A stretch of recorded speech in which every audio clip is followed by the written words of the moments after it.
I have a huge bag of sliced mushrooms that I'm not going to be able to use this week. So what I'm doing is cooking them down, and then I will portion them out and then freeze some of them. But I wanted to share a couple of my strategies when I'm cooking down mushrooms. Normally I just use olive oil or something like that to saute them, but since I have so much beef tallow, which is rendered beef fat, I'm going to cook them in the beef tallow and give them a nice beefy flavor to mix in with my beefy dishes of the future. So whenever possible, I like using my cast iron skillets to do this kind of work because you get really nice even heat. And when I start the mushrooms, let's see, yeah, you can see, I don't salt them to begin with because salt will draw the moisture out of the mushrooms very quickly, and they will steam and even boil.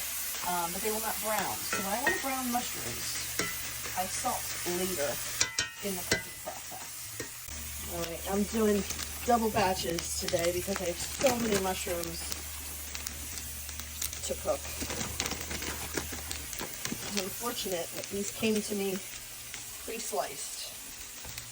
So just give them a little shake, and I'm going to leave them alone to start to brown. These are just white button mushrooms, and so if you want to make them taste like expensive mushrooms, I recommend porcini powder. I use a little porcini powder every time I'm cooking mushrooms or anything with mushrooms in it because it really is a flavor bomb.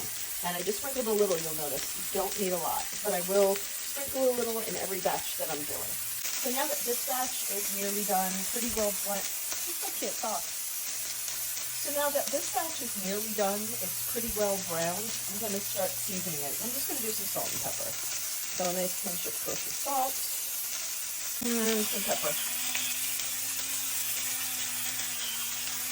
I'll let these cook for another minute or two, and then I'll transplant them in a bowl to cool, and I'll put some in the fridge and freeze some.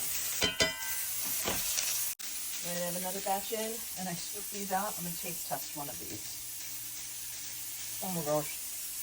So good. Beef tallow, salt and pepper, and the secret weapon. Oh, best mushrooms ever. I'll put them in an airtight container and then stick them in the fridge for the next 2 or 3 days to see how much I use of them.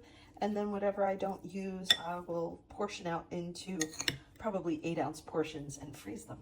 Thanks for watching, and happy eating.